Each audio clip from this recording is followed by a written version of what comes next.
All right, Kiss Army, welcome to the KissFAQ podcast. Thank you for giving us your time today and letting us into your head. I hope we don't do any damage. This is a Kiss-related podcast by the board for the board. We hope that you enjoy.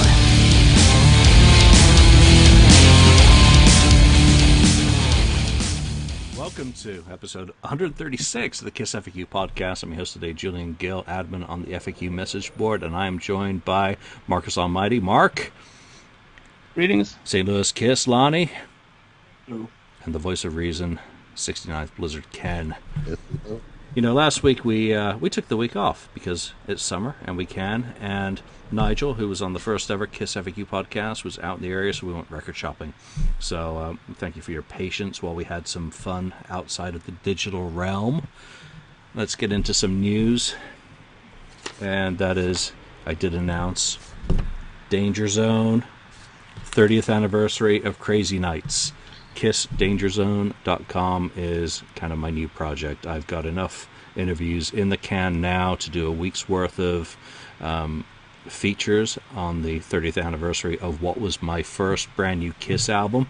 I didn't see myself doing anything about Crazy Nights. It's one of those albums that usually falls pretty far down most fans' favorite album list. Well, yeah. Down there with The Elder and Hot in the Shade and probably Peter Criss' solo album.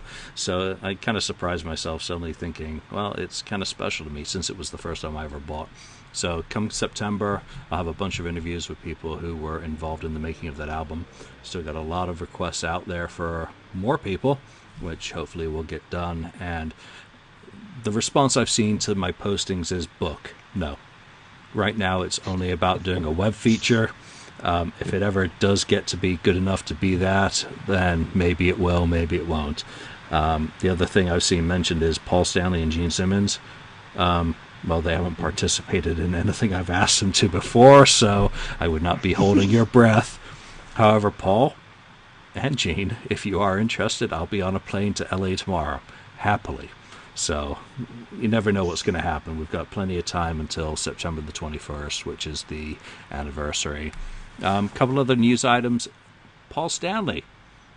A new album is becoming more enticing. Mm-hmm. Yeah. Well, what's the business model? Other than that, all I got to say is, Paul, yeah, go do it. I'll take another Kiss album any day of the week. What Kiss fan won't? Well, there's probably one or two miserable bastards who'll say, no, don't bother. But maybe they need to go listen to Sonic Boom and some of those new Kiss classic anthems. Other than that, what's going on? New Gene Simmons book announced. On Power by Gene Simmons. Pre-order today. November 14th comes out.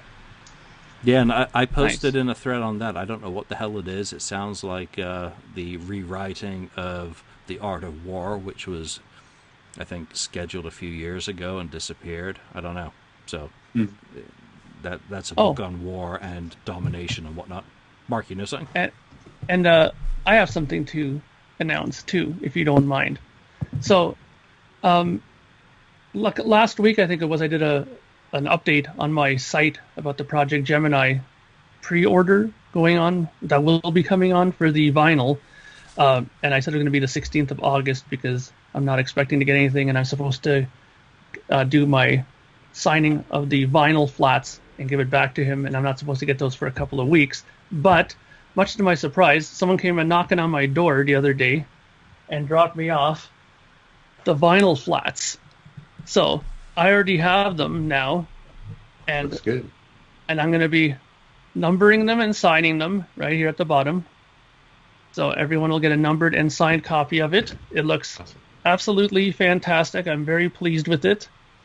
And because it's come so early now, I think I'm going to be able to push up the pre-order date. Now, I'll officially do that once I've given it back to him because I've already signed 50 of them already. I'm sure it'll just take me the rest of the evening to do the remaining 50, and I'll bring it back to him on tomorrow afternoon. And then he says if I bring it back to him, then I should get it in a week's time. So if that's true, then I'll probably bump up the pre-order time. So just wanted to let everybody know who is looking to get it. So is there going to be Well, yeah, quick question. Is there going to be an order form in there? So if I want to get the belt buckle... Oh, very nice. None of those, but there will be the poster for the first 50, as I mentioned before. So that'll be on there. Plus, I've got a hype sticker being made too, so I'm going full shabam with this. So if you're signing them and sending them back, is he going to seal them with the record inside? So it's going to be completely, yeah. Wow. That's cool. You got to get yourself a Teespring campaign going, so you can have Project Gemini mugs, mouse pads, pillows, T-shirts. That's next. I'm going to be looking into doing is I want to do that because people have been bugging me for T-shirts left, right, and center. When are the T-shirts coming? When are the T-shirts? Some guy's been asking about toques because he said, "Oh, winter will be here in Canada soon enough. Will we have any Project Gemini toques?" I'm like, well, I don't know. I'll have to see how much. What the hell's a toque? The winter hats, Okay. Thank you. It must be a Canadian thing. Yeah, thank you, Lonnie, for taking one for the team to find out what the hell that was. We can call those like bandit masks here. It's those winter hats, like the wool knit hats. There's lots. That's how lots of Canadian guys have. I have a Destroyer one and stuff like that. I got a Kiss one like that too. So. All right, so very hip in Canada. I thought of it like a new segment that we can do as an intro to the show before we get into our main topic, and because it's all ninja shit and I haven't told it to any of you guys, it's pick a topic from the board that caught your interest today, and it's only me today, so a good thread I recommend you reading is What I Learned Playing in a Kiss Tribute Band. Oh, yeah. Great thread. I don't know if you guys have read it. It's an interesting perspective, and I'm going to leave it there because I thought it was really, it was an interesting perspective. So go check it out on the FAQ message board. Let's get into today's topic, which is Escape to the Island. And in essence, what we're going to do today is talk about our Desert Island discs. What 3 albums and 3 videos would we take with us to be stranded on a desert island? So we're not going to pay the BBC any royalties for this topic, but my response to this initially was, fuck, how the hell do I pick 3 of either? Yes. It's absolutely brutal, so I'd just like to thank you for coming up with the topic, and I'm looking at you. I'm sorry. Because I've been going throughout my place today looking at albums, looking at videos, and I've tried to just stick with the ones that I actually own rather than going on Amazon and saying, well, if I was to go on a desert if you ended up on a desert island, I figured you wouldn't plan for that, would you? That's no. You're kind of have a drone delivery or something. You're going out for that 4-hour tour on the SS Minnow and ending up with, hopefully Gilligan. Well, hopefully not, but hopefully Marianne and some of your records and videos. So, Ken, I'm going to kick it off to you for your first pick and maybe to explain a little bit more about your reasoning. My reasoning? Yeah, I don't know. I don't know how I came up with it. I guess there's those topics of desert island discs and stuff like that, and I started thinking of what albums or what I really want to have with me or that I could listen to over and over again and what are special to me and so on. And the other thing about this topic, which you didn't mention, is you can only pick one Kiss album out of the 3, and then one Kiss video out of the 3. So the other 2 are going to be some other artist or artists. And the movie or videos, I guess it could be a movie too. It doesn't necessarily have to be music video. It could be a music video or a concert or whatever, bootleg, whatever. So I think we'll start. I don't know. Do you want to start with the Kiss or do you want to start with other stuff? Yeah, I think for each of us, whichever order you want to go. I think what's cool about this for our listeners is anyone who's watched the show for a period of time, it'll give you a little bit more insight into us as, people with musical taste or not, depending on your perspective. So, exactly. Ken, why don't you pick whichever one you want to go for, and we can mix them up, go video, go audio, it doesn't matter. Yeah, as long as you get your 3 choices in there. Okay. I'll start with I'll start with video first, and kind of, I guess, a third pick. I'm going to go with a video. I'm going to go with The Dark Knight, with a movie, actually. I'm a big Batman fan, so that, and that's the best out of that trilogy. So I'm going to go with The Dark Knight, because I can watch that thing over and over, and it's always enjoyable to me. I mean, there's a ton of movies out there it's enjoyable, but that's the one I'm going to pick to take along so I can watch that. So what makes that better than any of the ones that came out in the '80s, like Michael Keaton? Well, and yeah. I'm thinking Nicholson and the 89, Joker. it was great. Now, '89 when that came out, it was the first real Batman film that came out, and it was great. It was great. It was dark and brooding kind of thing, which is totally opposite of the '66 TV series with Adam West. So, that's how I got hooked on the Batman as a kid. So, I was just the kind of Batman I liked is more of the darker kind of Batman. Though I do like the watch the old stuff, comedy stuff, but the dark and brooding stuff is good. But comparing the '89 and then they kind of did some other crazy stuff. It started getting out of hand there when it got to Batman and Robin.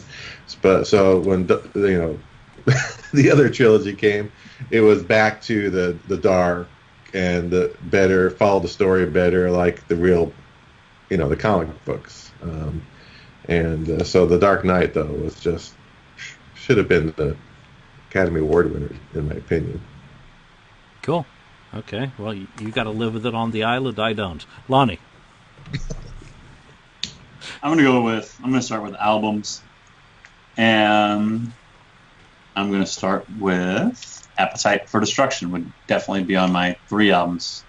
I knew that I would have to have, because it is from cover to cover, maybe maybe even, in my opinion, the best album of all time. It's absolutely incredible from start to finish. I've loved it since I got it when I was 5. I don't know, 8 or 9 years old, I guess. Had to take my dad. My dad had to buy it when we went to Best Buy because it had a advisory sticker on it. Thanks, I was Tipper. 8 or 9. Yeah, because I was 8 or 9 years old. He didn't give a crap. And it's just. It just has a very special place to me because it might have been the first album I ever bought with my own money, and it was actually I got it on cassette because I think about it, it's like 1988, 89. CDs really hadn't really hit the Midwest, I guess, even at that point. So we didn't know what a CD was at that point. So I mean, it was a big deal. I mean, and it still is a big deal to me. And they're my second favorite band, obviously behind Kiss. And it's just classic from start to finish. I can't say enough good things about it.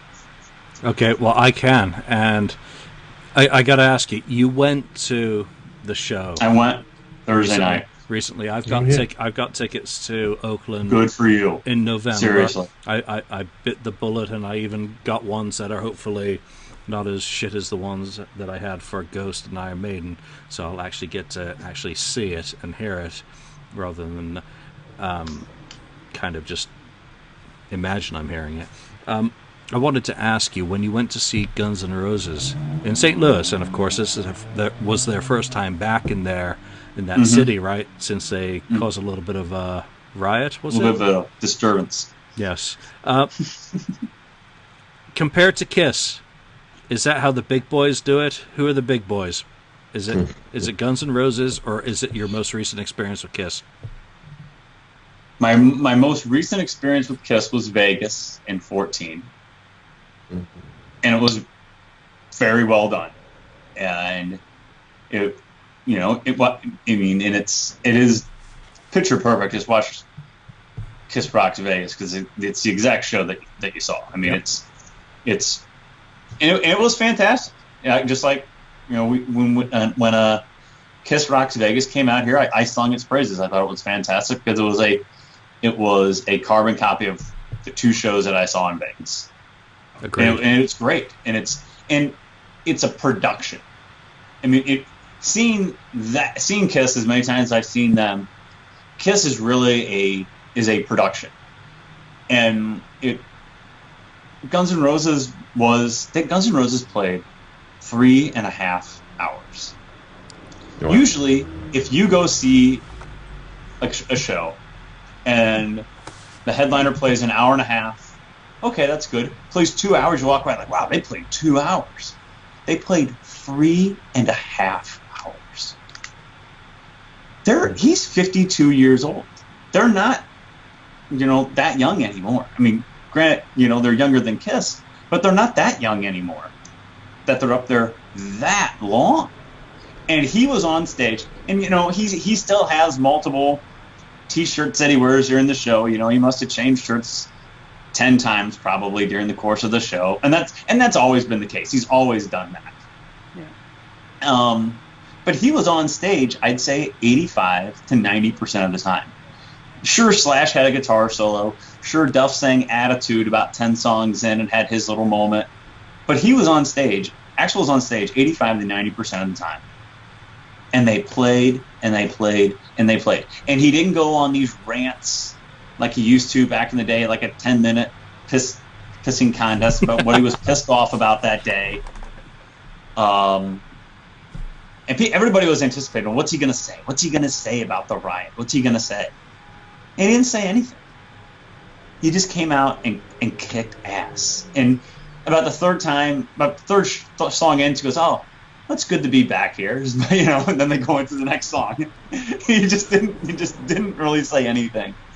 And at the end, he said, after Paradise City, he throws out his microphone, they take your final bow, and he goes to a stage mic, and he goes, it's really great to be back here. Hopefully it's not so long before we're back again. Thank you so much. And you could tell he was genuinely, happy to be back. But is it how the big boys do it? 3.5 hours? I mean, the tickets weren't cheap. The tickets were not cheap, but you did get your money's worth with that band playing that long. It's like Springsteen. He does like 3.5 hours. I was gonna say that Springsteen was so fucking boring, playing so much stuff that I didn't know that I left Oakland Arena, went walking around the neighborhood because it just sucked ass so bad. Walked around the neighborhood. And no, there's not the pyro that Kiss has. I mean, there was pyro during certain songs, but that's never what they were about. They'd have pyro, here and there, like during Chinese actually. I think there was pyro. There was pyro during Paradise City, and there was confetti during Paradise City, and things like that. But it was just awesome. They're like more of like a band, like a jamming kind of. They can stretch their songs a bit, They're like they played 31 songs. Ultimate bar band. Wow. Which, if you think of their past and the stuff they did in the 80s, then they're not trying to be anything more. Lonnie, before we get back to the KissFAQ podcast, sure, I knew this was going to happen today. Yeah. What's your song? What's your one GNR song? Because that just made your day when they played it. I've really been following it. And I've said it on the show a bunch of times. I'm a really, really big Guns N' Roses fan. I went to Kansas City and saw basically the same show, almost the same show in Kansas City last year, just because they weren't coming here and we wanted to go see them because it was such a big deal. But my Guns N' Roses song that gets me going is "Night Train." When they blow like this big train whistle before they go into it, and it's just a great jam of a song. I mean, it just the feeling of that song and that riff and him singing gets me every single time. Nice. But also to hear him singing "Knocking on Heaven's Door" in St. Louis and listen to that crowd sing "Knocking on Heaven." I know it's not a Guns N' Roses song. Understand it's a Bob Dylan song, but they've really kind of adopted it as their own for the last 25 years. And a lot of young people probably think it is a Guns N' Roses song. It's probably the only version they've ever heard. But to hear him singing that and being in St. Louis, having them sing it back to him back and forth, gave me goosebumps. Nice. Well, I'm looking forward to when I get a chance to see You'll the show. love it. You know, I wasn't planning on doing too many more concerts this year, but it's one of those things. I miss them in the 80s and 90s. I want to hear, you know, for me, it's going to be, I want to hear Estranged, Coma, Civil War, and Jungle, and I'll be a happy guy, and I think all of those are in the set list. You'll hear them all. All right, well, Mark. Back to the KissFAQ podcast. Yeah, thanks, Lonnie. That was a great story about that. Okay, so I guess I'll do video. Okay, so for me, if I'm going to get stuck on a desert island somewhere,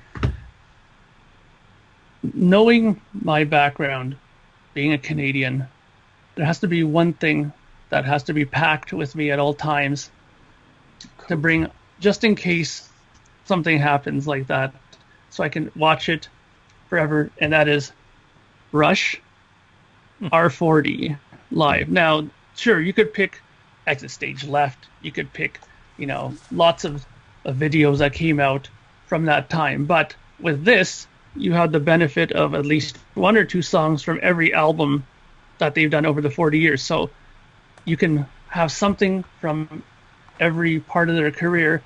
And when you asked Lonnie about the Big Boys bit there with Guns N' Roses, there's no doubt in my mind that this is a total Big Boys moment here. I mean, you're talking about a band that played 2 sets, you know, pretty long sets, and had roadies running around on stage changing the set as they played to give you different vibes from the 90s, 80s, 70s, and ending on the encore when they had, you know, Eugene Levy come out impersonating a 70s sort of television guy doing those, you know, those kind of hip, you know, midnight TV shows there, and having them come out and pretending that Rush was a very new band, and it looked like they were playing in a gymnasium. Like, that is the kind of show that I enjoyed seeing. Like, they went to the nines for this. Like, they, you know, it looked like a school gymnasium, so they gave you that vibe of the early 70s when they first started and stuff like that. And when they were playing the middle period of 2112, they had like nothing but Marshall stacks all in the back, and the disco ball going and stuff. So, you know, they really went all out to give you that feeling. Did they have kimonos? No, they didn't, right. but they really should have. That would have really made everybody's day. But they showed like imagery of it on the screens too, right? So, and they brought up the old double necks too, like from the 70s. So it was really cool. I mean, you know, I feel pity for people who didn't get a chance to see that, because it was really a well done show. Thanks for reminding me. It's pities us. But I mean, you know, I'm glad they have it on video and Blu-ray, and that, I mean, people can see it, and it's really excellent footage on there too. So you can see it anytime you want to on your home video system, and it's a really great show. I mean, I really enjoyed it, and it makes me proud to be a Rush fan. And if I was stuck somewhere in a desert island, I would definitely want to have this with me to keep me company. Yeah, I think in one of the things about how the Big Boys do it, how they did it going back, that they would bring back these stages. They end up back in, like you say, like they're playing in a gymnasium. And yes, that is a big word, Gene. That Kiss could do something so similar. You know, think of the Crazy Nights, the metal grate that goes around the drums.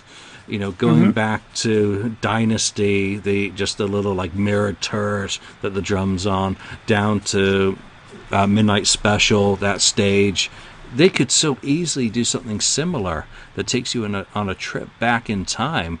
And Rush also, they ended up with, like, what did they do? Like 4 bars of a garden path or a garden party. Or yeah. One of the really Garden early Road. songs. Yeah, Garden Road, thank you. You know, that didn't make the first album. But that was part of the first 4 songs that they recorded as a demo. You know, to end it, you know, what an exclamation to a band's career to kind of do it. That would be like Kiss going back and just like finishing with a bit of Acrobat. You know, being the closest thing I can think of off the top of my head. So, they're the biggest copycat band. Why not do it? Because they've followed trends for years. So, don't get me wrong. I mean, we do a Kiss podcast every week. I love them, but they've they've been trend followers for years, so why not do it? You know, do what Rush did. You know, if they're going to copy trends, copy the good ones. They've copied Slippery When Wet. We were talking about Crazy Nights at the top of the show. Why not copy Rush on how to put together a show that encompasses all eras of Kiss without necessarily having to invite Vinny to the party? Sounds like a win-win to me. All right, I'm going to get into my first one. I'm going to go audio. And Aerosmith, greatest hits. This one's actually from Austria, so it's got like 17 songs in it. It's not that 1980 version that had 10 songs that sold 20 billion copies. This is like way down. It's got Lightning Strikes on it, Chip Away the Stone, the 1991 Sweet Emotion, One Way Street Live.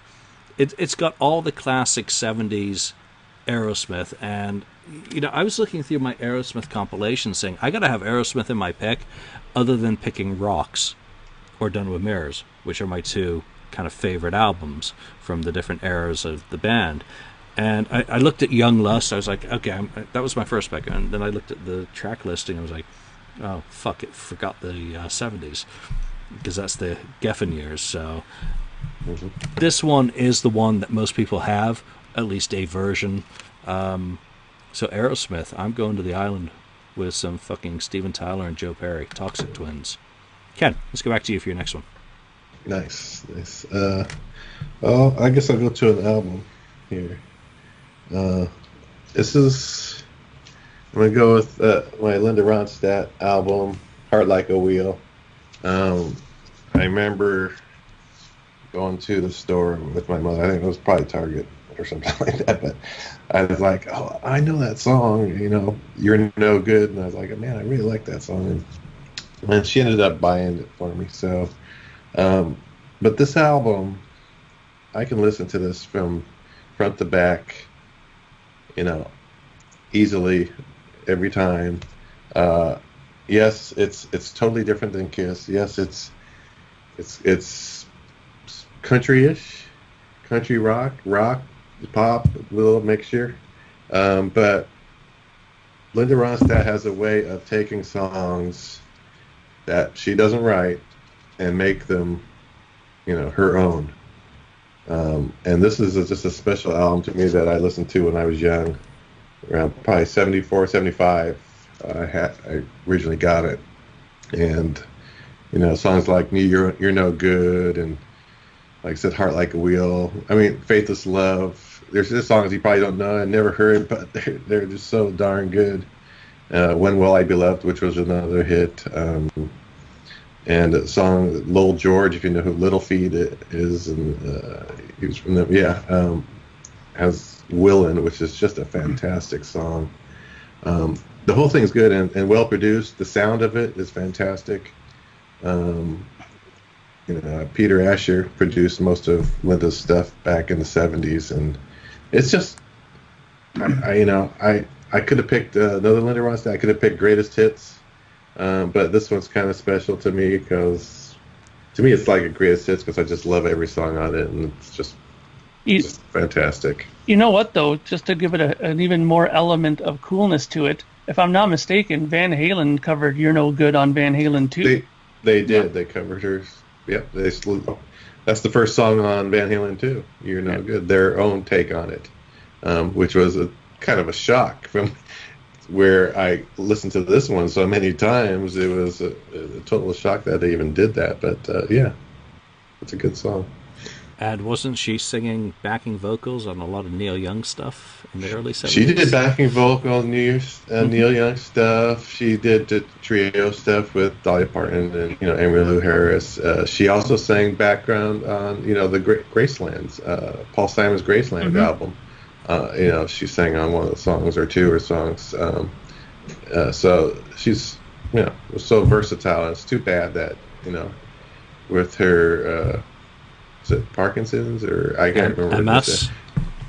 She has where she can't control her voice like she used to, or her voice can't remember. It's a brain, voice thing, vocal cords, and that's too bad. Cause man, what a beautiful voice and powerful at times too. Cool. Lonnie, Let's try and get a Kiss pick in here. Okay, I'll do it. I'll do my Just start doing Kiss. Since we're talking everything but Kiss so far. I'm going to go with Kiss Alive as my Kiss album of choice. Because I know I sing Revenge's praises on the show all the time, but if I'm going to be stuck with one Kiss album forever, the album that captures Kiss in their most purest form is Kiss Alive. And if I'm going to be stuck on an island forever with one Kiss album, I want to remember Kiss in what may be one of their greatest performances ever, and that's Kiss Alive. And I was debating on whether or not I could do it or not, but when Julian held up his Aerosmith greatest hits, I'm like, yep, Alive is in play, so I am going with that. But it's the reason why Kiss made it. It's the reason that it put Kiss on the map. We all know the stories of how Kiss was just kind of plunging along, and people heard, they're a good live band, but they're just not captured well in the studio, and they put out Alive, and it just exploded. And there's a reason why, because it's so freaking good, and it captures that experience of seeing Kiss in audio form. So if I'm going to be stuck on a desert island and never going to be able to see Kiss again, I wouldn't be able to hear Kiss on Kiss Alive the way that they put it together as a souvenir of being at the show. And we all know the track listings between Deuce and Strutter and Let Me Go Rock and Roll and Firehouse and that live version of She with the Ace Frehley solo, 100,000 Years with the Peter Criss drum solo. It's phenomenal start to finish. And if there's one, and people ask me too, well, if you were going to recommend a Kiss album to a new fan, a lot of guys say, well, listen to Double Platinum because it has a lot of classic songs on there from the original 6 albums. I always say Kiss Alive because Kiss to me has always been a live band and a live experience. And of all the live albums, Alive 2 and 3 and Vegas or whatever, that one is the one that captures them in their most, we know it's all touched up, but it captures them in their most pure form and their most hungry form. So if there's a Kiss album that I'm going to be stuck with and only one forever, there's no question it's Kiss Alive. Yeah. Well, that was my pick as well as far as the albums go. Except I kind of one-upped you because I kept the Kiss Alive 1975 to 2000 box set. No, that's cheap. That's shit. Because I kind of said it's totally cheating. If I've got to have one, totally cheap. if I got to have one Kiss album, no one said that I can't have my box set and then I can have everything, a little bit of every era of Kiss. Or I just take Kissteria with me because that has fucking everything in it. Well. Because your boat would sink. There you go. But, I totally agree with you that, Kiss Alive is Kiss at its most primal, at its most basic, at its most definitive, which is, if I'm not allowed to have the Alive box set, give me that album as well, because when you think of Kiss, that really represents it the best, and it's never been matched. Kiss Alive 2 doesn't go anywhere near sounding as great as that album. Alive 3... nowhere near, and we won't talk about the Millennium Show, even though I think it gets a little bit of a bad rap because it does represent them very well for what they were at that time.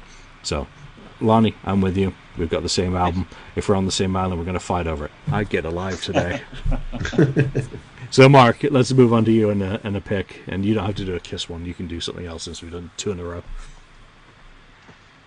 Okay, well, but I'm going to do an album, and of course, I had the same thought process as you guys when it came to Alive, because what Lonnie said is 100% correct. If you're going to be stuck on an island, you want to be stuck with as much stuff as you can and as much good stuff as you can.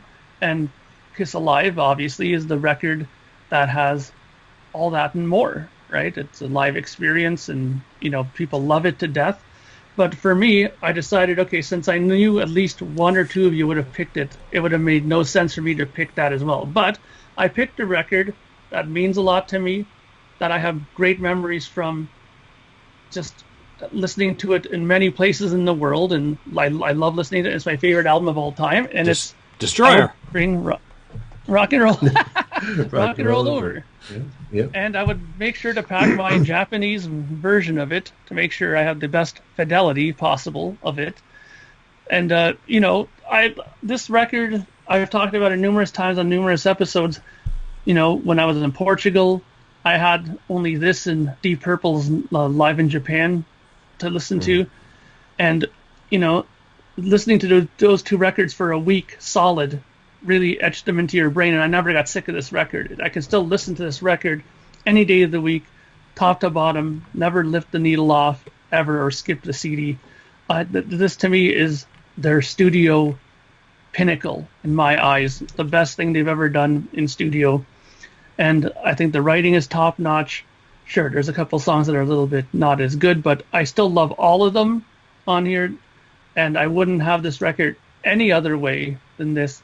And this would be one of those records that would put a smile on my face on a desert island, and that's what you kind of need. You need something that's going to cheer you up while you're waiting for these lazy naval people to come pick you up off the island, right? So this is the one I would pick with me, waiting for the Coast Guard, because we know that they ain't the fastest people in the world.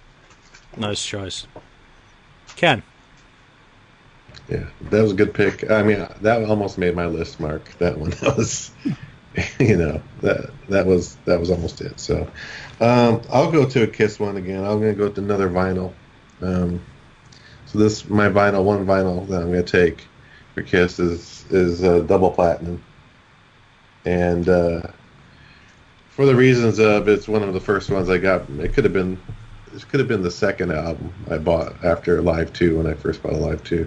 It's one of the first ones I got, and which then made me start buying the rest of the catalog. But this had, again, we've talked about it before, that I think we had that double platinum episode not too long ago, that this is probably the go-to album to if you're going to be starting listening, give it to someone who hasn't heard Kiss, and give them a sampling of Kiss, and this is a good starter.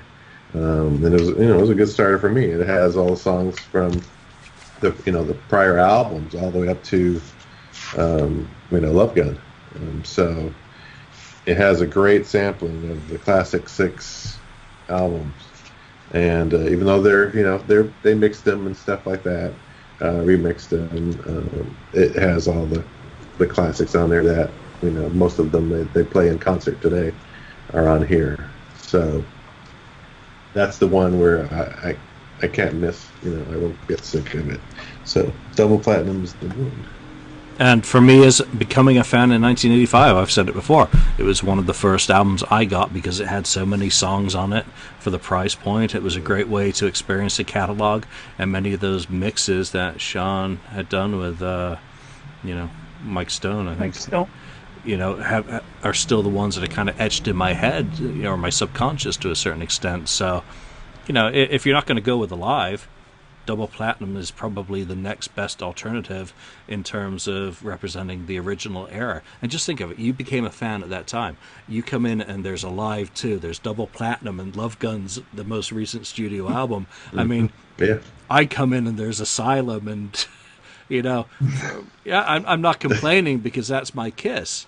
That's just the time. Sure. You don't get to choose when you become a fan of something, but to have the kind of albums that you point out, Alive 2 and Double Platinum versus Asylum and Animalize, they're at their pinnacle when Ken jumped on board. Yeah, it's such a wonderful thing. I'm going to jump in with my next pick before I go to you, Lonnie, and cool.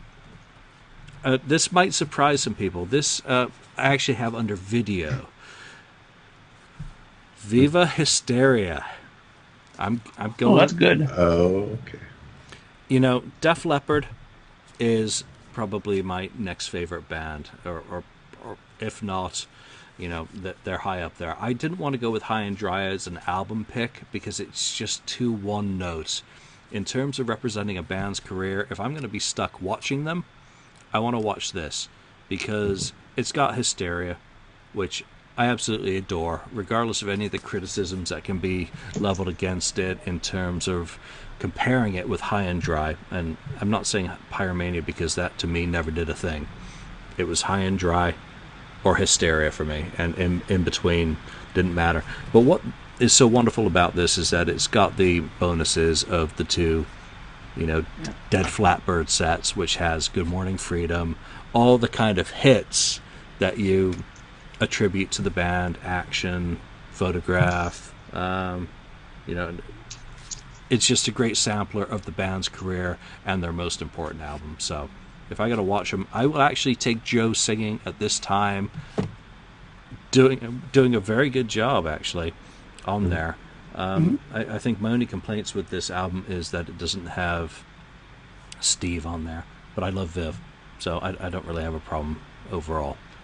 Great Def Leppard piece of product. I wish Kiss had done something similar with their Vegas residency, but for what it was, as we, you talked about it, Lonnie. We both went to the shows, and Kiss Rocks Vegas is a very excellent representation of what they did, and a fantastic, piece of work, and one that I do actually still listen to. So, my video pick, Def Leppard. Nice. Very cool. Now, Lonnie, we'll move on to you. I'm going to finish out my albums, and I'm going with Alice Cooper, $1 Billion Babies. Oh, another good one. Which in itself is almost like just like Appetite is like a greatest hits Guns N' Roses album in a sense, and I chose Alive. $1 Billion Babies is the closest thing as you're going to get to being a greatest hits Alice Cooper CD without being a greatest hits labeled greatest hits. That, and it's produced by Mark's favorite producer, Bob Ezrin, which makes it even better. I don't mind this record actually. Oh, good for you. Which goes to my theory about it's not him itself. It's the music what he does with it. And it wasn't his first rodeo with Alice at this point, was it? He'd grown with them. This is well, he had grown with Alice from Schools Out, and he really. I mean, this is Alice's masterpiece. This and Welcome to My Nightmare are Alice's masterpieces, but with the track listing of Hello, Hooray, Raped and Freezing, Elected, $1 Billion Babies, Unfinished, Sweet, No More, Mr. Nice Guy, Generation Landslide, Sick Things, Marianne, and I Love the Dead. I mean, Alice could just get up on stage and just play that and walk off stage, in my opinion. It's so freaking good. And I love it. I was always a big Alice fan. I was in high school, and really put me over the top, I guess, in my young adulthood, about 22, 23. I really delved into him more. He came to town and played a theater in St. Louis, and I went and saw it. I actually went by myself. It was like the first concert I ever went to by myself, and actually just enjoyed it because I'm not worried about having a date there. Not that you could get a date to go with you to an Alice Cooper show, but but just there you go, Ken. But can you rattle off that track list like I can? But you can. But just to watch him on stage and his production, Alice Cooper is just as much of a production as a Kiss show is, and there's just as much theatrics, obviously, probably even more so than a Kiss show. And I've always liked bands that are visually exciting as well as musically, and Alice is a great representation of that. So that's a nice record. It's very nice. I'm a little jealous. That's really, really nice. But if I'm going to be stuck on a desert island, I'll take $1 Billion Babies as my one and only Alice Cooper selection that would happen. Wow, that's a great pick. I got to hold up my hands and say Alice Cooper and me weren't a thing until recent years, and when we were finishing up the Odyssey book, I actually had to buy this album in full, Welcome to My Nightmare. I bought all the Ezrin produced Alice Cooper albums and actually heard them for the first time in the last few years, straight the way through, rather than the greatest hits, and the Lou Reed stuff. But Alice, I mean, holy shit, what an artist, and what a great job Bob did with these albums. And like you said, it's a greatest hits that he can actually walk on and just do that one album. Just like Kiss. No. Kiss could walk on and do Destroyer, in the same thing. And it might not please Mark, but in terms of what it represents for their career, Just think of what the album after Destroyer with Bob might have been like versus what we do get with Rock and Roll Over, which isn't to denigrate that in any way, as it's most of our favorite Kiss albums to begin with. Mark, let's go to you. Okay, I'm going to do a video. Now, most people, I'm sure, know my likings by now, the kind of stuff I like. This here, to me, if we're talking about records like, let's say, Kiss Alive, which is like a high point watermark for Kiss, for example, this album, which is actually the video version of this record, so this is a video of this, to me, is this band's Alive, their high point, their watermark, and that is Yes, and this is Yes Songs. And this, to me, is really, really important video for me. I really love this band, and this has them playing, I believe it's at the Rainbow Theatre in England, and this is on the tour for Close to the Edge.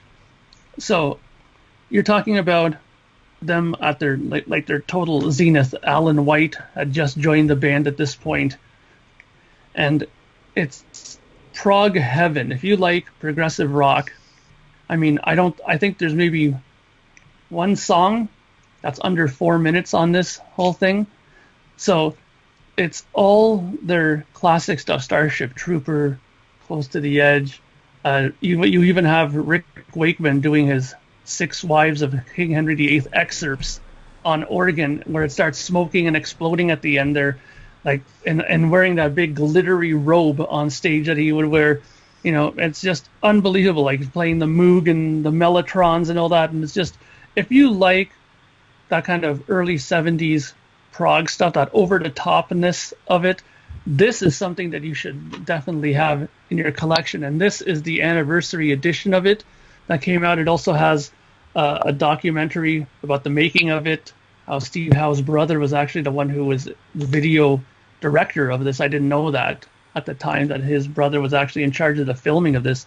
There's also a section about Steve Howe's beginnings solo record. It has a couple of videos on there as well. So there's extra stuff to it besides the regular VHS copy that came out for it. And it's really good. I mean, you want to hear John Anderson hitting notes in the stratosphere, this is what you want to watch. If you want to see Chris Squire playing bass on that Rickenbacker and just like playing melodies that made Geddy Lee's jaw drop to the floor, you want to watch this. And Steve Howe with his ES 152 guitar and his lap steel guitar, playing these incredible lines with the delay on it and just circling around and beautiful 5/1. You want this, it's everything that a progressive rock fan would love and more. And if I'm going to be stuck on a desert island, I want to be swept away into progressive land with this. What year did that come out? The original recording, by the way. I think this came out much later. I think it came out in the 80s, I think, because obviously I don't think in 72 there was any kind of VHS tape around when this was done, right? 73. So it had to have come out a lot later. I honestly don't know when the original version of this came out, but I just know that this special edition of it came out just like a few years ago when I got this. Because I know Queen did one at the Rainbow as well, so that's. Oh yeah. Yeah, I got that too, and that was a Christmas special, I think, that they did, and it was for the BBC, right? So I think it was a direct transfer from the television film stock to Blu-ray now and DVD. But this was filmed by, like I said, Steve Howe's brother was in charge of the filming of this, and when it came out originally, I don't remember, but I know I was pretty young when I saw it the first time on VHS. But like I said, that was the first time I ever saw it. It was way back then. I was like 17, 18 years old. So that was a ways back. Yeah, I was trying to think of some proggy stuff to add into my list, and I was looking at my collection, and apart from some Floyd, the only thing I had was Marillion, the Thieving Magpie, and cool. that is it. I'm going to do my next pick, which is a video, and if you were watching MTV in the 1980s and the story of me in 1985 starting to discover, heavy metal and really get into it a lot more. What was one of the videos that you saw a lot on MTV in 1985? It would have been Running Free from Iron Maiden's Live After Death. So this is the DVD because you know what? It's, as Nigel would say in Spinal Tap, it goes up to 11, man. It's got so much bonus stuff. Rock in Rio 85, everything that wasn't on the original 85 VHS. I gotta have some Maiden. And even though this excludes a hell of a lot of really good music that came after 1985, when I hear stuff off the first two albums, Wrathchild, Running Free for that matter, which I just mentioned, I always hear Bruce's versions of these songs before I think that that's not really the original version of the song. Paul sang them originally. But this whole set, the stage show, Bruce particularly, Nico, that lineup is Iron Maiden for me. And you don't have Mr. Happy Dancer on the stage like you do nowadays. That's as good as he is. It's just the best lineup that they ever had. So that's that. But what's also important about that version of it? They have that documentary on there, which is a continuation from the documentary from the early years. Mm-hmm. That continues it from that era onward. And then when you buy the Birmingham concert that they did for the the Seventh Son, it has the continuation from there in the documentary. So they have these documentaries in there that connect from video to video to video. It's really, really well done. And that's, again, we get back to how the big boys do it. Iron fucking Maiden is one of the big boys. And, I've talked about how I went to see them in Ghost in Oakland. And while all their stage shows may be a lot of backdrops and very basic, it's essentially the same building blocks. Very much like Kiss, Iron Maiden is, that you could always count on Brucey getting up on top of the amplifier thing and swinging the British flag during Trooper or whatever. There's some elements that are just very basic to the shows. If they're, I can't even remember what the set list was, but Iron Maiden has remained impressive. So maybe Kiss needs to change its backdrops a little bit more, rather than the very sparse stage, which was what I saw in Reno and what we saw in Europe. There wasn't a whole lot to it. So, all right, who's next? I guess me, maybe. Yeah. I got another video. My second video is Billy Joel live at Shea Stadium, which he did a few years ago. I have it. I should have pulled it out. But it's a great collection of his whole history of music. Even though he stopped recording really and writing new music or recording new music, early 90s, I think. It goes back to the first early stuff, of course, Piano Man. It has stuff like, I don't know if you know, songs like Captain Jack, which is a favorite of mine. And it's a great song. You got to check it out. Just check that song out, Julian. Scenes from an Italian Restaurant is this other song. You're like, what kind of title is that? But that is a great song. I'm thinking The Godfather, actually, and Michael Corleone. Yeah. Well, it's off The Stranger, probably his most famous album, The Stranger, right? Which had Only the Good Die Young and She's Only a Woman, Always a Woman to Me, and so on. But it has a great selection of all the hits and all the cool stuff, and it's done well with his band live. And then I think towards the end of the concert, he has some guests, like McCartney joins him on stage. And talk about name dropping. Yeah, I know that's a big drop. But it's just a great. I've always been a big Billy Joel fan going way back too. And if I'm not going to choose one of his albums, then I'm going to pick a video so I can get his music that way. I've only ever owned one Billy Joel album, that was Glass Houses. So, well, that was a good album. And the only other song I can think of off the top of my head is "We Didn't Start the Fire" or whatever it was. No, that was not. All right, Lonnie, talk us down. I'm going to go with, obviously, I'm going to go with the videos I've done on my albums. And I'm going to go with a Kiss video, and that is The Second Coming. Because, and I know it's not a concert video, but it's a documentary video. But it's a documentary of one of the greatest times ever to be a Kiss fan. Mm-hmm. And it, no matter when I watch it, it always makes me smile, and it always puts me in a good mood watching that. To remember how magical that time period was, when my favorite band became the biggest band in the world again, and my favorite band became the band that everybody all of a sudden wanted to go see. Right. You know, the band that I was made fun of for liking in the early to mid 90s was all of a sudden the biggest band on the planet, and you couldn't get tickets fast enough without the shows selling out. That's literally what it was.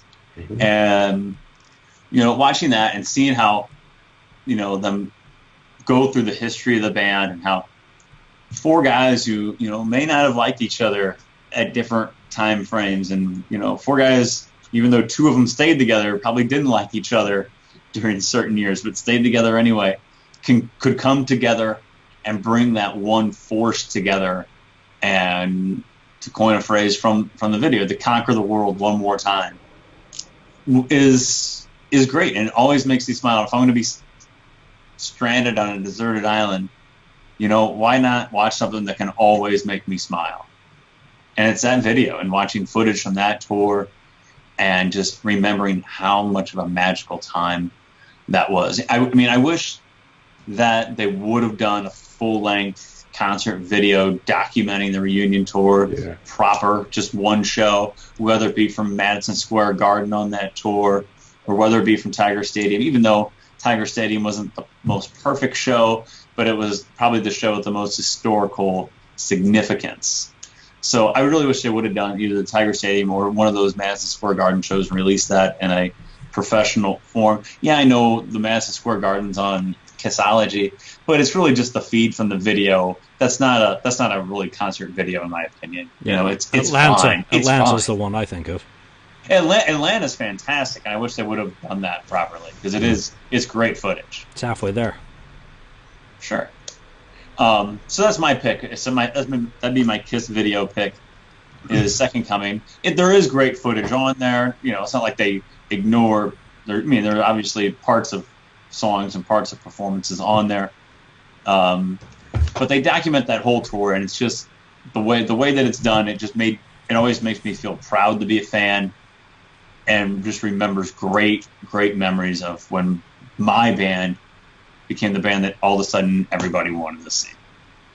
That inspired little Justin Bieber to pick up a guitar. Right. Speaking of Canada, Mark? Okay, so mine's a audio pick. Now, I'm going to give you a little preface on this, little warning for all you people out there. This is going to involve a little bit of talk about narcotics, so I'm just warning you ahead of time. Back in about 2000, I was in one of my bands I was in for a long time, and we had a rehearsal studio that we frequented. It was like a 24 hours, anytime you wanted to go in, you can do whatever you wanted kind of deal. And in there was like a lounge area, and that had a stereo in there. So me and my singer/bass player, we'd go there, jam, and after that we'd sometimes just hang out. And we got a knock on the door, and one of our buddies came by. He's like, "Hey man, I got some killer weed, dude. You guys in or what?" And so we're like, "Oh, you know what? Okay, yeah." So we sat down, rolled a couple of doobies, and smoked out the whole lounge, and listened to this record. And he's like, because he saw it there sitting by the turntable in the corner. He's like, "Hey man, you ever heard this?" And I was like, "No." He goes, "You got to check this out, man." And that record was Genesis Live, the very first one from '72, I believe it is, when they were touring for Nursery Crime. No, not Nursery. Foxtrot. Sorry. And or well, no, it probably was selling in England by that time, but they only go up to Foxtrot on this record. And I remember sitting on that sofa, of course, out of my tree, of course, but it just sounded so incredible listening to this. I was like, wow, like just hearing, Watchers of the Sky playing with this, droning mellotron at the beginning, and it's live too, so you have this crowd, and it was like ear bleeding levels in the lounge there. So you just felt like you were in this little hall listening to a concert, and it was just, I can't even describe it. It was like unbelievable, the feeling of listening to this record under those circumstances. Now, I'm not saying anybody out there go out and grab some doobs and listen to this record, but it's really one of those records that I think sometimes goes good with a few beers or maybe something like that. But I also listen to this absolutely stone cold straight too, and it's still an incredible record, high or sober, right? And it's definitely a record where if you're on a desert island and we're walking down the beach and happen to come across some funny looking leaves, growing there, and decide to roll them up, maybe this would be good to have with you to listen to when you decide to test out if they're the kind of leaves you were hoping they were. Well, Mark is promoting recreational drug use on the show. I'm not promoting it. I'm just saying though that that's the circumstances in which it was a circumstance in which I heard it. So I was going to say, if the album still sounds good when you're sober, it's usually a pretty good album because good. Fortunately, I have no recollection of any illicit substances in my life. None whatsoever. Living in Singapore, of course. I'm going to hop in with a pick, and I was thinking of what music has to be represented in my list, and my background obviously being English, with family from Liverpool, is a total giveaway. And I'm gonna kind of shock you with my pick for my Beatles album is going to be the Capitol Years, Volume 1. Which are Meet the Beatles, the Beatles' second album, Something New, and Beatles 65. So the very earliest Beatles material released in America. For all the Beatles shit that I listened to, growing up and with those Liverpool connections and all that, it was only after we moved to America and started going to flea markets with a friend who was very much into the Beatles that I really experienced them, and it was all the American albums, the VJ stuff and these Capitol albums, which are really imprinted in my mind, and they sound vastly different, and obviously the track listings are very different from the albums that were released in Britain, totally different in many cases. And if I have to pick one Beatles album, it's going to be Abbey Road. But I'm going to go with the box set simply because it gives me all that early stuff, their covers, it's everything that was designed for the American market.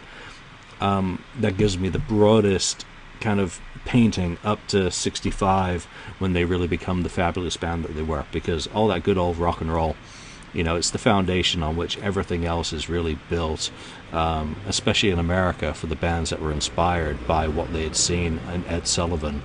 And, whenever we interview people, Kiss, for example, we talk about the Ed Sullivan moment, and we're not referring to anything other than Beatles and their first appearance on American television. So, for me, I got to have some Beatles on the desert island, or I am just not going to be a happy camper, and I'll just pony on up with a big old box right there. All right. Lonnie, he's cheating again, I know. But it's his show. He can make the rules.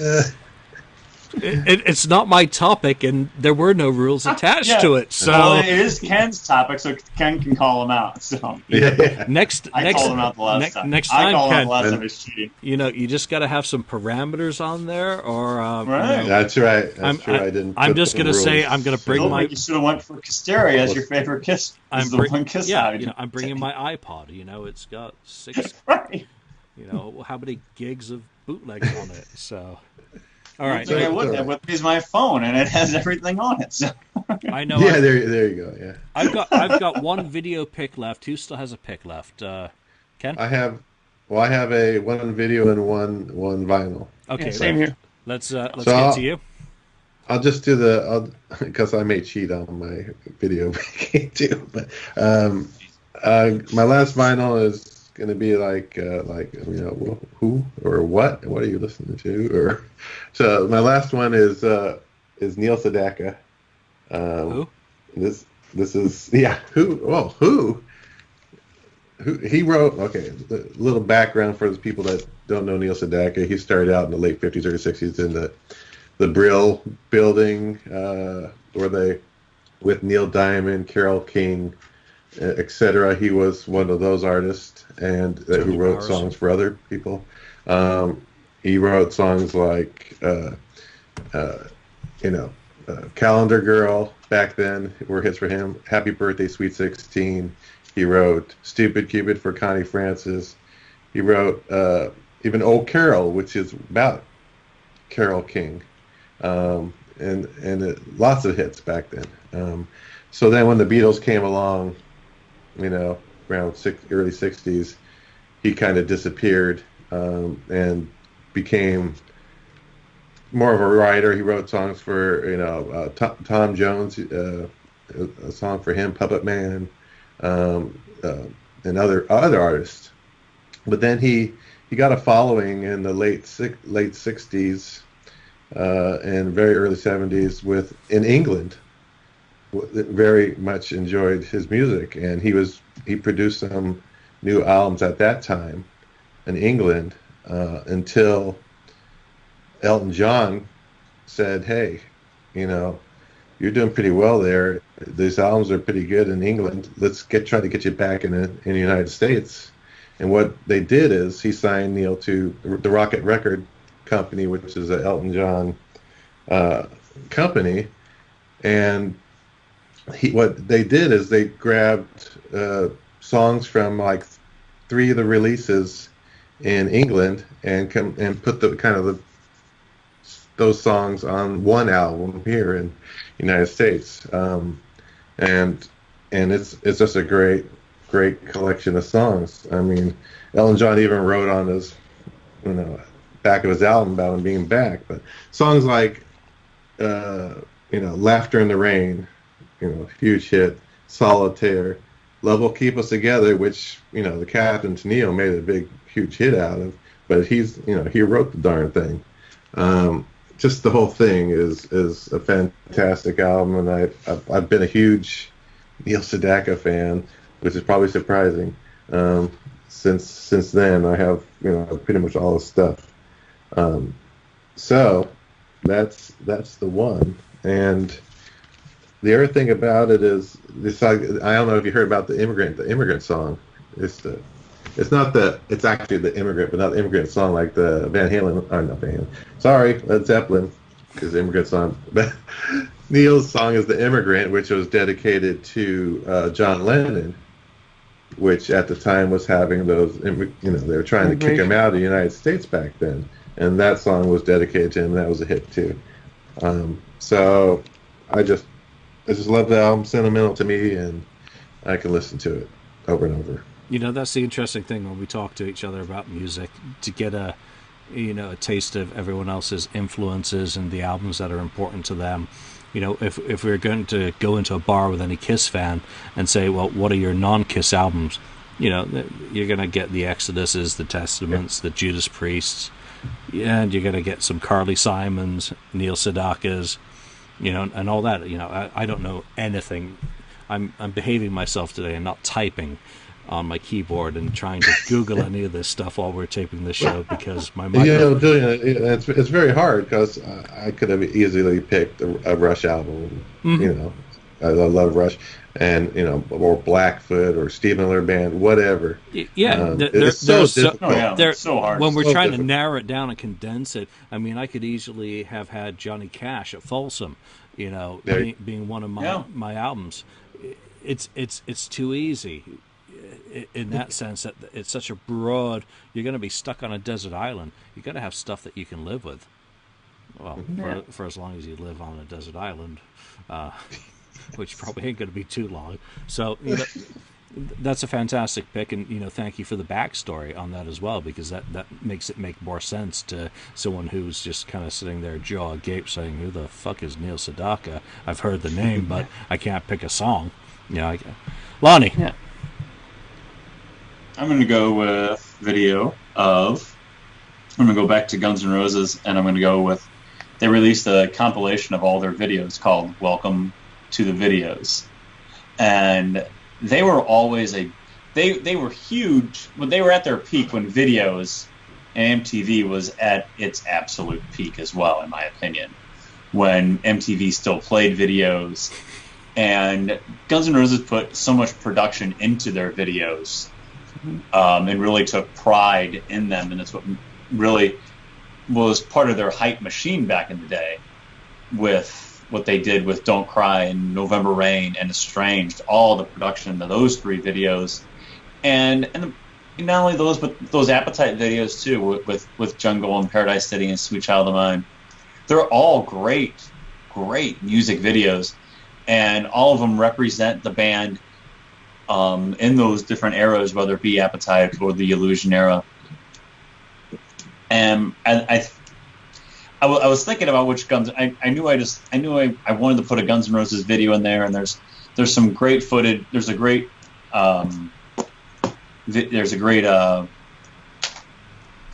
concert from Japan in '92 that's put out on 2 Use Your Illusion 1, Use Your Illusion 2 DVDs, and it's also heavy bootlegged. It's a professionally filmed show, and it's great. It really captures them at their peak. But I went with the video one just because of how much pride they took in their videos, and not only that, but I remember going back, and the nostalgia factor really kicks in with Guns N' Roses for me, because I remember being a kid sitting around watching MTV all day, waiting for those videos to come on. And then in '92, not only you'd have November Rain come out as a video in summer of '92, but you also had I Just Wanna was a video in '92, and I think I'm just professionally 12 or 13 years old and stopped maturing in the summer of '92 as well. So that's just it for me. I really enjoyed their videos, and if I'm stuck on Desert Island and I got a nice TV to watch these videos on, I'm definitely going to go with that. There's no doubt about it, because all their videos hold a special place for me. Nice. Mark? Okay, so I'll make this quick with this one, but this is going to be my video pick, my last one. And of course, I haven't picked a Kiss thing yet for video. So if I'm going to take a Kiss video with me, and Lonnie picked a really good one with the Second Coming. I thought that's a really excellent one. I really enjoy watching that one as well. It's a really top-notch documentary of the tour. Just makes you happy. Yeah, I love watching that. It's incredible. I love them showing all the different cities and stuff like that. I've always been big about travel and stuff, so I love that too. What I would pick, though, is I remember back, I'm a big reader of the Classic Rock magazine, and back in the day, I used to always go back and look at the reviews of the new releases and stuff like that, and I remember back then they had a 5-star review for this DVD that came out. They were just talking it to the 9, saying, "This is the greatest thing that came out. I can't believe it. Where has this been so long? We've been waiting as fans for this." And I'm talking about Kissology 1, of course. And that, to me, is my favorite Kiss video. I love watching this. I love the concerts on this. I love the Kobo concert.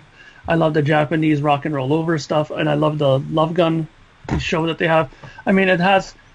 From every bit that they show here, like the Hotter Than Hell show, which is the Winterland one, I love that show. Every show that they put on here I thought is really well done. And I love that they put the Cadillac stuff on there as well, because it's something that up until that point I had no idea about, because I wasn't really that deep into the Kiss minutia then when I first got into the Kiss stuff. So this, to me, opened my eyes on a lot of stuff, right? I already knew about the Winterland stuff, but I hadn't seen the Japanese rock and roll over stuff at that point.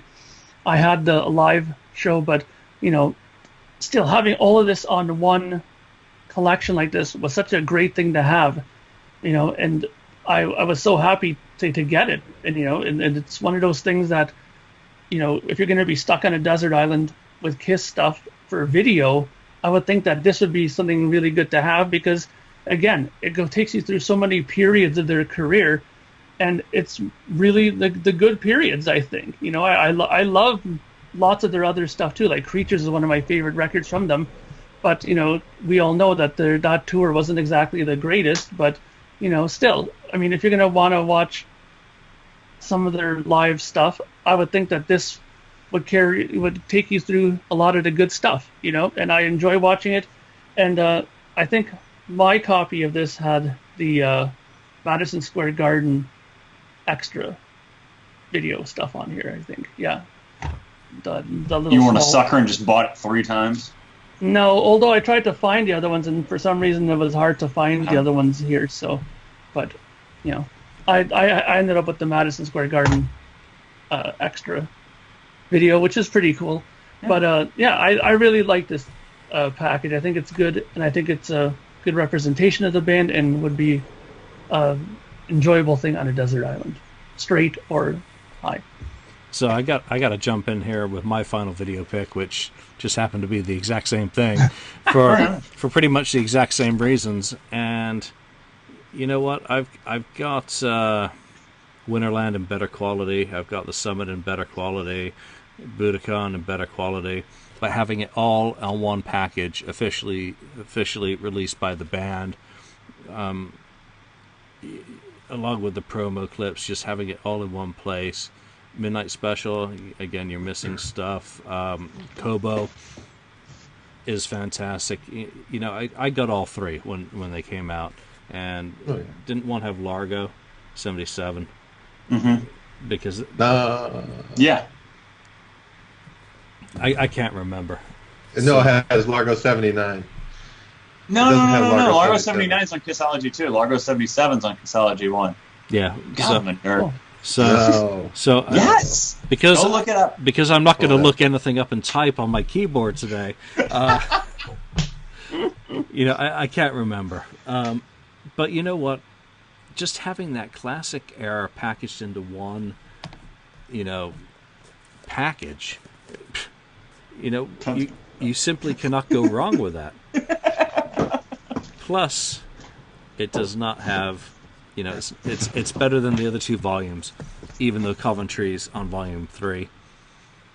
You don't have to put up with the Phantom, and that to me is, all the more reason that it should be repackaged up in a regular DVD case on Blu-ray, perhaps. Mm-hmm. Even though it's not going to make any difference whatsoever because of the source material. It's about time they put all this stuff back out again.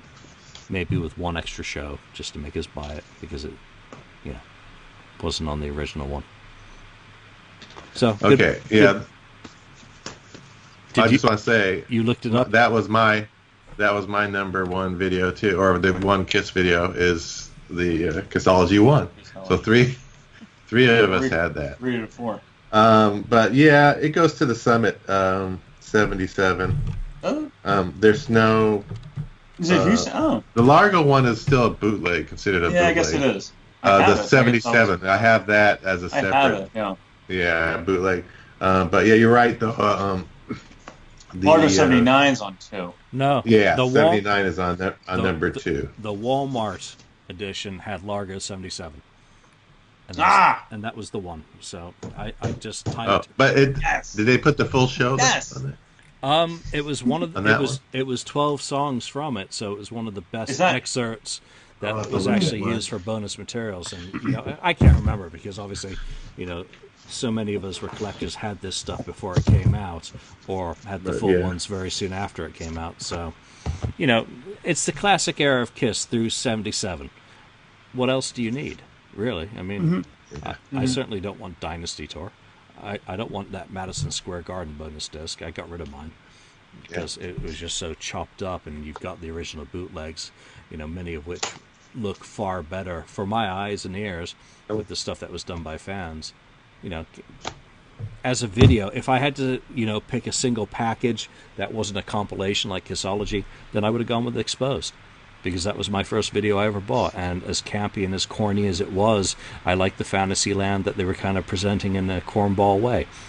If only Kiss was like what was presented on Exposed. Right. Live in each other's house, live together, and everything's just singing Kumbaya. happy. Yep. Right. With a chimp and a hot chick in a sauna. I mean, what the hell else do you need in life? What else do you want? So The thing I mostly listen, I haven't talked about it otherwise. You guys pretty much said everything, but I would say Winterland is always the go-to for me on this.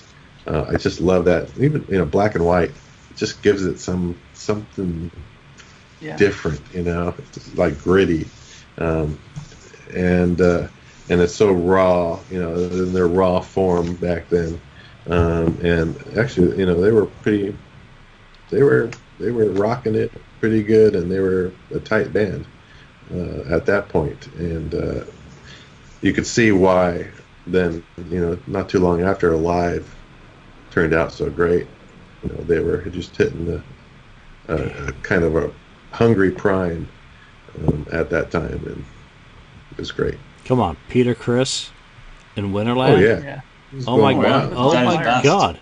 I mean, Yeah, it's great. Into Alive. I mean, Yeah. you listen to the foundations of what made Kiss a band that could be around 45 years later. You've got Peter Criss on fire. We're not going to say he's spectacular, but he's absolutely perfect at what he's doing for that music at the time. Ace Frehley, absolutely perfect at what he's doing for that music at the time. Paul Stanley, the same. Gene Simmons, listen to those bass lines that he's doing live.